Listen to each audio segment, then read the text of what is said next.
Bonjour Gabriel Bonjour. Zucman, votre jour de gloire devait arriver aujourd'hui, il arrivera mercredi. C'est mercredi que l'Assemblée nationale examinera la taxe qui désormais porte votre nom. Les socialistes, d'une certaine manière, ont accepté de vous lâcher, ou plutôt de troquer la taxe Zucman contre une mini-taxe Zucman qui toucherait les patrimoines de 10 millions d'euros au lieu de 100 millions d'euros, mais en excluant les entreprises innovantes et les PME familiales. Est-ce que vous prenez ? D'abord, cette proposition des socialistes, elle reprend le dispositif d'impôt plancher, qui a le grand mérite de cibler l'effort sur les personnes qui sont à la fois très fortunées et sous-imposées aujourd'hui. Ensuite, la limitation, c'est que quand on introduit des exonérations, des échappatoires, c'est prendre le risque de lancer la machine à optimisation. C'est la grande leçon de l'ISF. En 1980, le pouvoir socialiste crée l'impôt sur les grandes fortunes, l'ancêtre de l'ISF, mais tout de suite, il en sort les mal nommés biens professionnels. Mais là, ça serait dedans. C'est-à-dire les grosses détentions actionnariales. Et là, ce que proposent de faire les socialistes... Ils gardent les biens professionnels à deux exceptions près. Alors, ils proposent de sortir les détentions de plus de 50% au capital d'une entreprise. À l'époque de l'ISF, c'était 25%. Le risque, c'est que les personnes très fortunées, vous savez, elles sont bien conseillées. Oui. Et donc, elles risquent d'exploiter ces échappatoires pour échapper à l'impôt. À l'inverse, si on veut maximiser le rendement budgétaire, ce qui est important, c'est d'avoir un dispositif sans échappatoire possible. C'est ça qui est gage de justice et c'est ça qui est gage d'efficacité. Ça, d'une certaine manière, c'est mort parce qu'il n'y a pas de majorité pour la voter, même si vous le regrettez. La taxe Zucman Light. Les socialistes disent que ça rapporterait 5 à 7 milliards d'euros, ce qui est moins que les 20 milliards que vous proposez, mais ce qui n'est pas négligeable, 5 à 7 milliards d'euros. Est-ce que c'est un chiffrage qui vous paraît crédible ? Il faut regarder dans les détails. Moi, vous savez, ce que j'ai fait, c'est un travail de chercheur. C'est d'essayer de tirer les leçons des expériences internationales et des expériences historiques en matière d'imposition des grandes fortunes. Pas pour dire qu'il n'y a qu'une seule façon de faire les choses, mais pour expliquer l'éventail des possibilités. Et la proposition que j'ai formulée, c'est bien sûr une proposition qui doit être discutée et qui peut être améliorée. Vous dites que votre taxe ne nuit pas à l'économie, et pourtant, la majorité en France, il n'y a pas de majorité pour la défendre, elle n'existe nulle part ailleurs.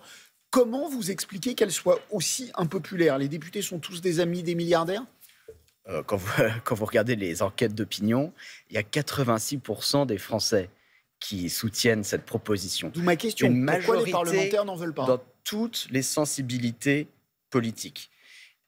Ensuite, évidemment, tout le monde l'a vu, il y a une mobilisation très forte des personnes concernés, qui ont de bonnes raisons de vouloir s'opposer à cette taxe et qui ont une influence très forte dans le débat français. Vous savez, c'est le Financial Times lui-même, la Bible du libéralisme, qu'il rappelait la semaine dernière, qui disait « La France, plus que tout autre pays d'Europe occidentale, se caractérise par l'emprise de ces milliardaires sur la vie économique de la nation et aussi sur sa vie politique, y compris sur le débat d'idées qui constitue le cœur de la vie démocratique du pays. » Sans le vouloir, nous sommes tous influencés par ces milliardaires ?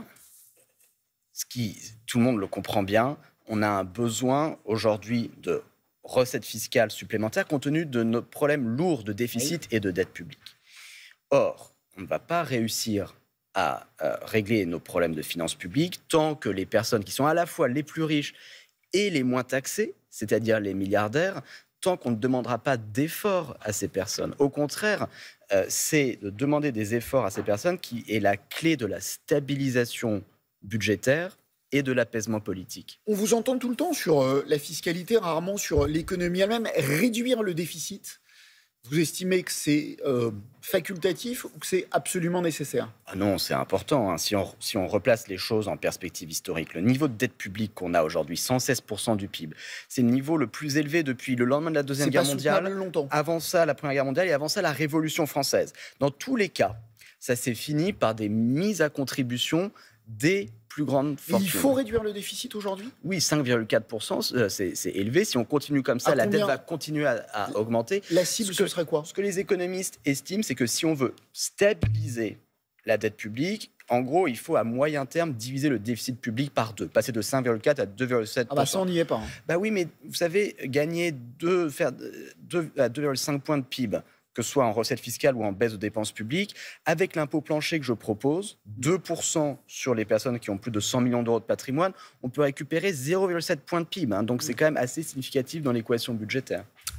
Question personnelle. Personne, à part si il y a un an, j'avais parlé de Gabriel Zucman sur ce plateau. Je pense que personne ne vous connaissait. Aujourd'hui, vous êtes une star mondiale. Zucman.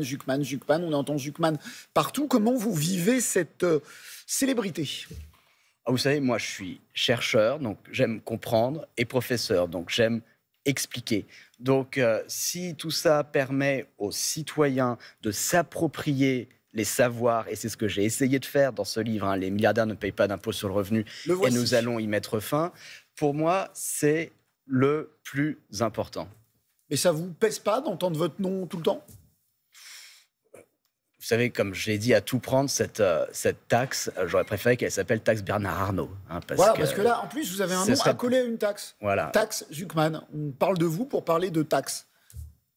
Donc je pense qu'elle devrait s'appeler du nom des personnes qui seraient avant tout concernées par ce dispositif. Mais ce sur quoi j'insiste, c'est que j'encourage vraiment les personnes qui nous regardent à lire ce petit livre que j'ai écrit de façon la plus claire et la plus pédagogique extrêmement claire, extrêmement possible, pour que pédagogique. tout le monde, étudiant, retraité, puisse comprendre ce dont on parle et se faire un avis sur la proposition.